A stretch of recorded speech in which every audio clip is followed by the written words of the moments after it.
Ciao a tutti, oggi vi voglio parlare di perlite perché a mio avviso per chi si diverte come me e ha la passione di coltivare le piantine partendo da zero, ecco, a mio avviso è un componente assolutamente essenziale. Viene usato dai professionisti a livello di vivai e floricoltura, ma nessuno ci evita di usarlo anche a livello hobbistico, anzi io lo consiglio caldamente come componente obbligatorio. Andiamo a vedere il perché.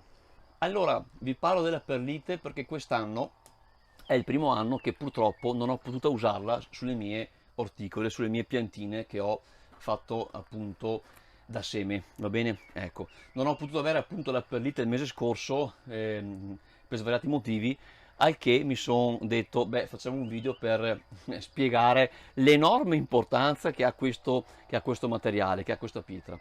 Allora, la perlite viene usata sostanzialmente sempre a livello professionale nei vari vivai o floricoltura, ma a mio modesto avviso, ripeto, dovrebbe essere anche obbligatorio per chi come noi per hobby o per passione va appunto a crearsi le piantine, ripeto, da seme.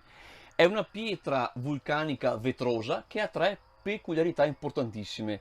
La prima è che è a pH neutro, quindi sostanzialmente non va a variare assolutamente il pH del nostro terreno, qualsiasi piantina noi andassimo a coltivare, quindi dai mirtilli piuttosto che le zucchine, piuttosto che i pomodori.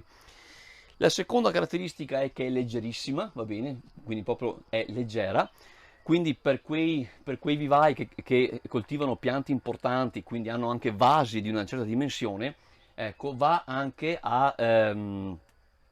appunto a migliorare la logistica per lo spostamento appunto dei vasi stessi, essendo molto più leggeri. La terza caratteristica, un attimo che finisco il video, poi vengo anche da voi. La terza caratteristica, ecco, che a mio avviso è quella più importante, è che è igroscopica. Sostanzialmente tende a trattenere l'acqua e a rilasciarla lentamente. All'uopo vi ho fatto proprio due vasetti questa mattina per farvi vedere di che cosa si tratta e l'importanza che ha questa caratteristica. Andiamo a vedere assieme. Questi due vasetti che sono stati confezionati questa mattina, stesso substrato, va bene, alle ore 8. Questo dopo 4 ore sostanzialmente è già bello che secco, va bene, ecco. Questo con la perlite invece è ancora umido, ecco, quindi è proprio palpabile l'umidità che c'è ancora, che è presente ancora appunto con la perlite mischiata. Questo si traduce sostanzialmente in che grande vantaggio? Il grande vantaggio è che, almeno per me, è che io con questo semenzaio, che ormai è quasi pieno, infatti mi sono preparato questa mattina gli ultimi blister con perlite al 10%, va bene, pronti per essere appunto sistemati. E il grande vantaggio è che sostanzialmente io qua perdo circa un'ora al giorno in 5-6 tranche da 10 minuti per tenere sempre annaffiato e umido il substrato che, ripeto, quest'anno è senza perlite. Se avessi adoperato la perlite, quindi come questi blister di coltivazione al 10%, sostanzialmente si dà un'annaffiata alla mattina, una verso sera, tardo pomeriggio e siamo a posto. Quindi per quanto mi riguarda l'uso della perlite è assolutamente obbligatorio per una questione appunto di praticità per quanto riguarda le innaffiature.